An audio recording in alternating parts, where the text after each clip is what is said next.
Not a lot to talk about when it comes to racing because we didn't get to do a lot of it, did we? We had the Meadows that was canceled Wednesday, Thursday, and Friday, which to me was extremely perplexing. You know, back when we had Northfield, had that debacle where we couldn't race for upwards of 2.5, 3 weeks.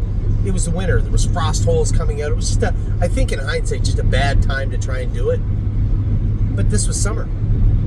I don't really know much about tracks in regards to how to fix them or, you know, what the proper protocol is to.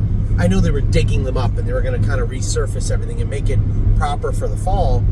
But I can't for the life of me figure out why a track that's been open since what, the 70s, 80s, 70s, I don't know, has holes in it still underneath. I don't find that hard to believe, but clearly it is. I was there. I drove over there in the mud, in the pouring rain, to qualify in the mud. I wanted to go with Raging Hanover. He had to qualify. I wanted to go with Hanger 1, see how he was. Talk about him in a minute. I went to go out the door. It's raining. You know, I don't want to do this, but I have to.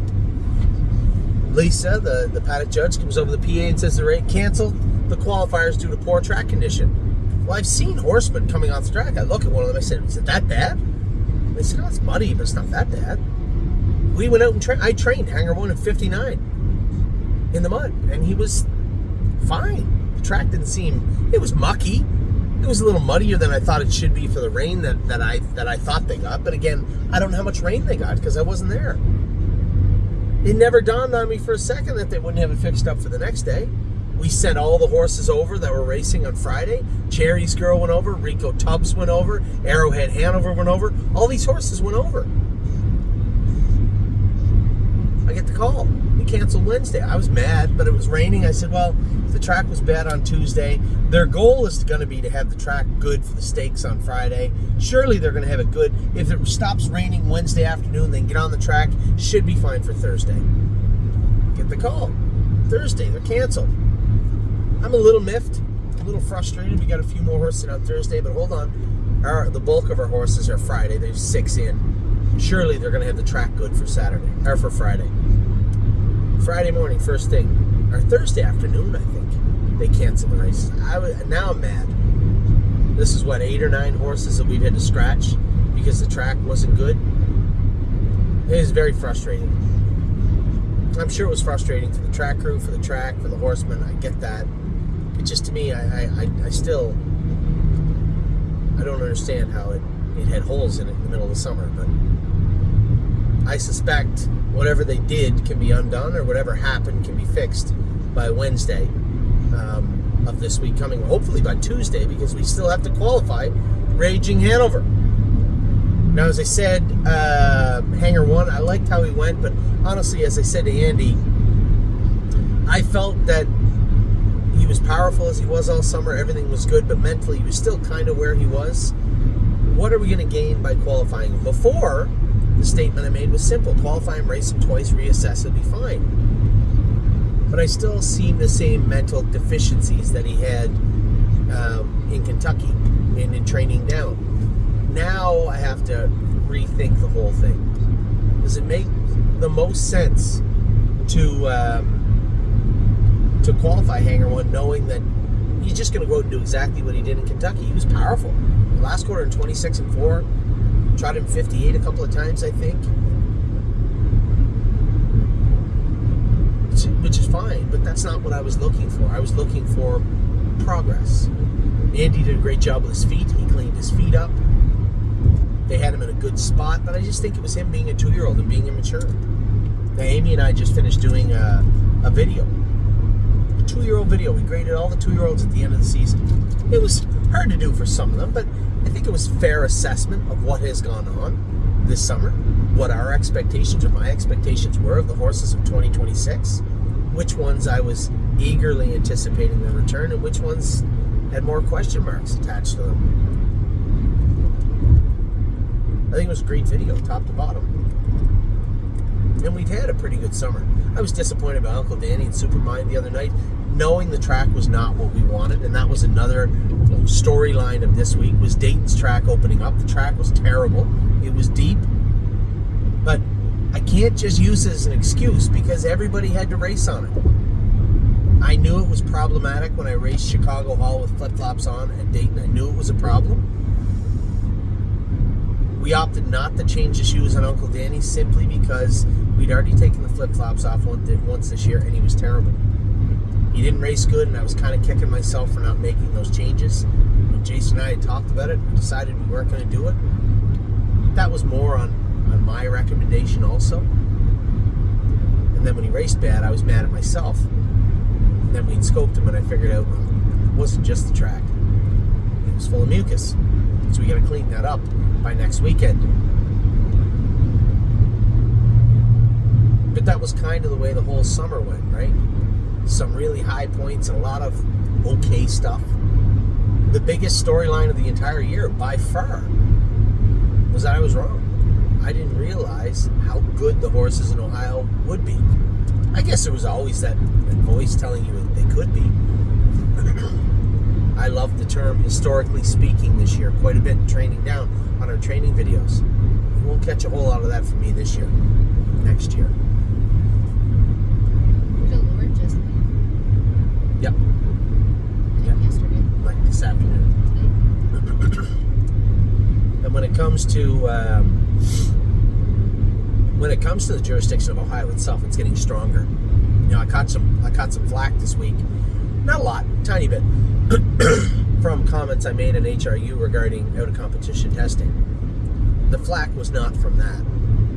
It was because there was a horseman talked about in the article, which I don't really think was fair, because it seems like I'm pointing fingers at people, and I'm not. The finger I'm pointing is at the state of Ohio. Not in a negative way, just to say, all right, as a state that's progressing and getting better, getting stronger, and quite frankly, as far as the money we race for, the dates we have, we have the Breeders' Crown coming next year, one of the leaders in the industry. I know Kentucky has a lot of money, but that's stake money. There's not a lot of overnight money there for horsemen. So as far as growing the grassroots production of the state of Kentucky, are they doing that? I don't know. I don't know the impact there. Are they just assuming that everybody's going to flock there in the summer? Possibly. I have no idea. But when you talk about year-round racing and the strength of overnight racing and the strength of stake racing, Ohio is one of the leaders in North America right now. It should be, except for one thing. They don't have out-of-competition testing. And as I said in a very short quote the other day in HRU, it sows the seeds of doubt, right? Every time somebody does good in the state of Ohio, you say, must be cheating. Oh, that guy must be cheating. That person must be cheating. Because you have no way to know they're not. And it really kind of takes a shine away from some of the better miles, from a lot of the better horses.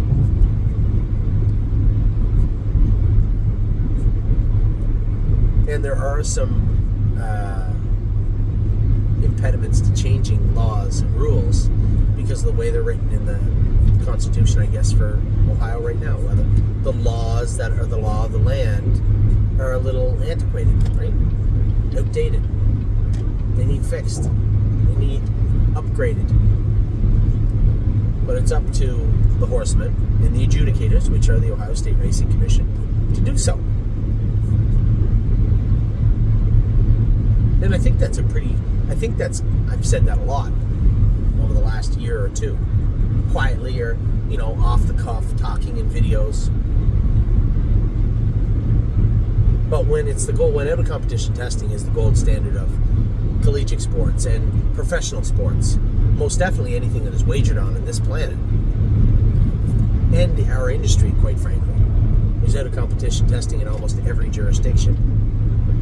And for those of you just quickly that don't know what that is, that's when you have the commission that will just show up on a whim at your farm or at the farm you're at and take blood samples on your horses.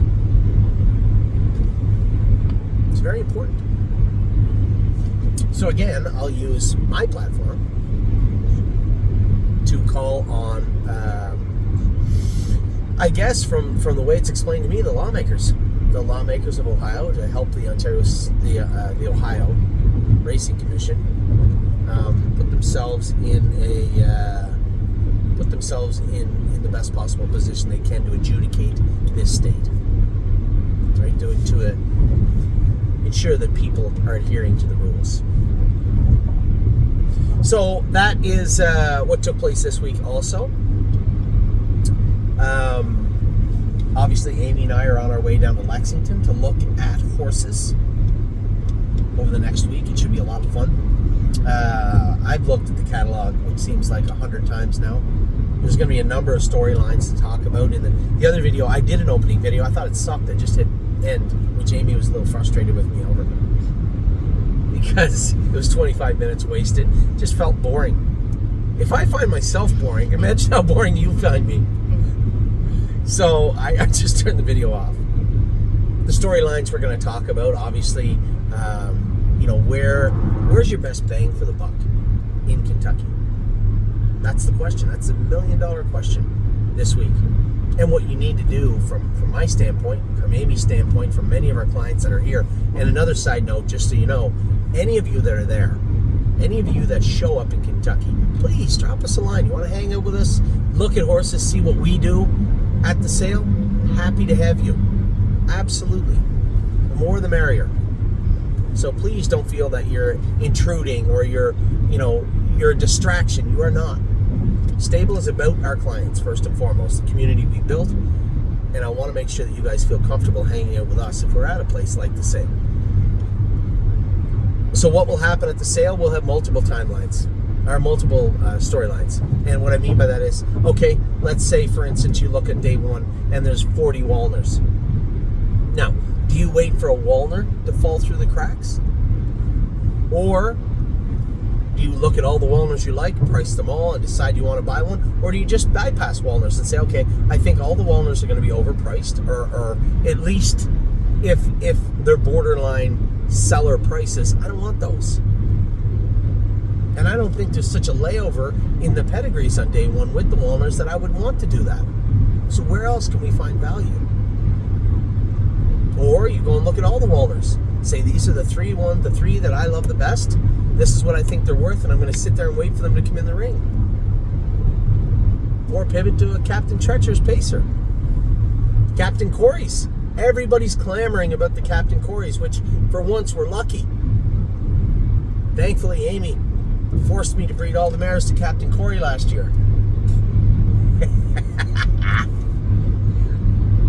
But everybody seems to want the Captain Corey's this year. But they're not on day one. They're scattered all over the catalog.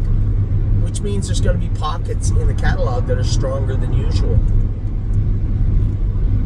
It's only human nature. Somebody's going to say, well, hip number, whatever, let's say 442, which it's likely not 442. But let's say hip number 442 is a Captain Corey. Well, if I don't get that one, is there anybody around him that I kind of like? People will do that, so it creates a little strength throughout the catalog, I believe. Are there any Captain Corey's that we want? I can tell you right now, there's a couple of sires we won't be buying. I'm not going to denigrate the sires and say, well, we don't want your horse. No, I'm not going to do that. But I am going to tell you there's a couple we won't be bidding on. Probably 2 or 3 or 4, really.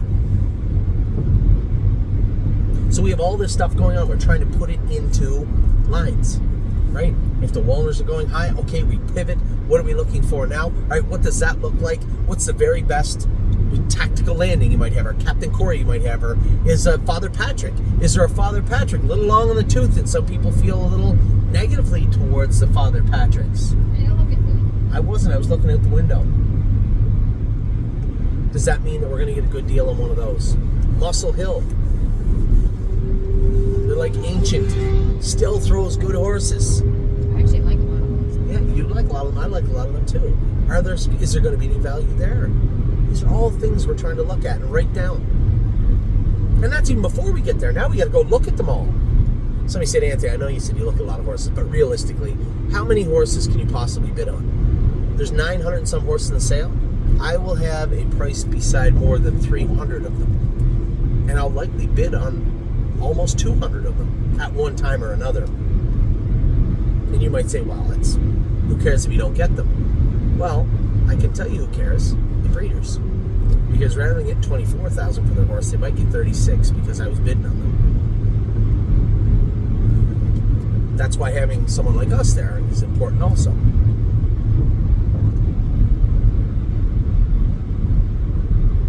Now, I guess that leads me to, somebody asked me again the other day, we were talking about, it was actually a lady who was doing a story on doing a story on fractional ownership and the footprint it could have in racing in the near future. But it was for a jurisdiction, and it was not necessarily about us, and I didn't want to make it about us.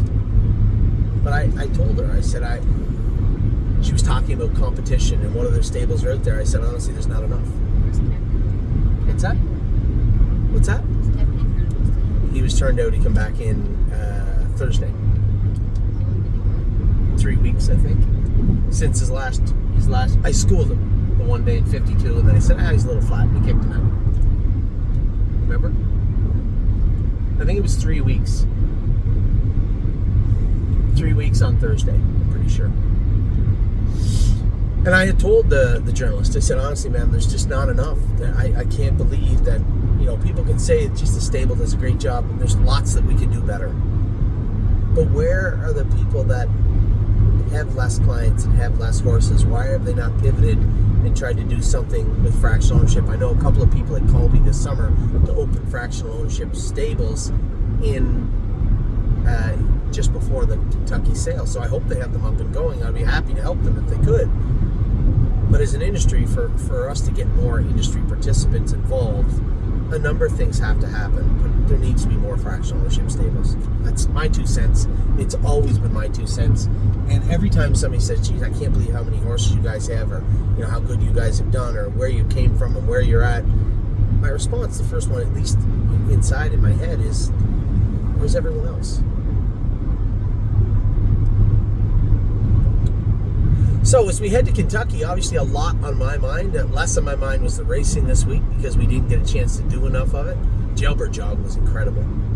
We had a couple of horses that finished second that looked good this week also. Blue Ventura raced good. I didn't do a video and talk about him the other day. Tyler Angus drove the horse perfect, and he raced good.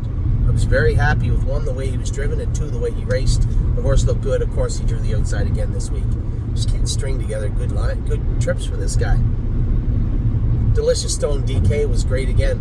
I had a couple people actually ask me to call me and ask me to buy the horse. That's because they want to take him to the States. And I told them, you guys just go ahead and claim him.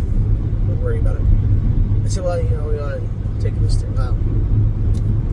You're going to have to claim him. Dominic called me and said the 25 claimer doesn't go with Flamborough anymore. They've replaced it, at least in the area, with a 20 claimer in London. I said, well, which would you rather race him in? He said, well, I don't know what the surface in London looks like. They haven't raced on it in a while, and it's the first week. It could be hard, it could be soft, it might be good, but I don't know. I said, if you'd rather race him at Flamborough, race him at Flamborough.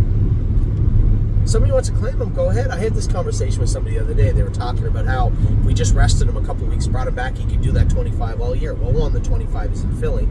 And 2, here's a horse that's injured and re-injured a leg twice. So it's 3 injuries on one leg. And then it's also a horse that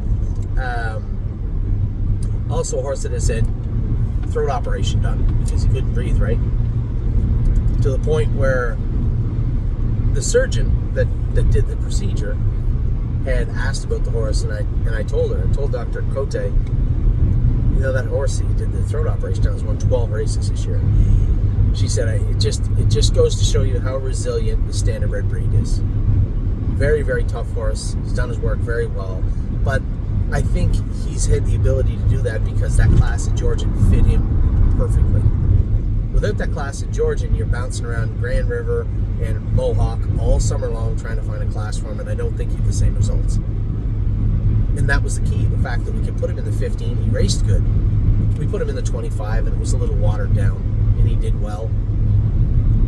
Finished 4th, and then after that, I said to myself, if we can race this horse at 85 or 90% of what he's able to do, it's going to be that much easier to keep him sounder for a longer period of time.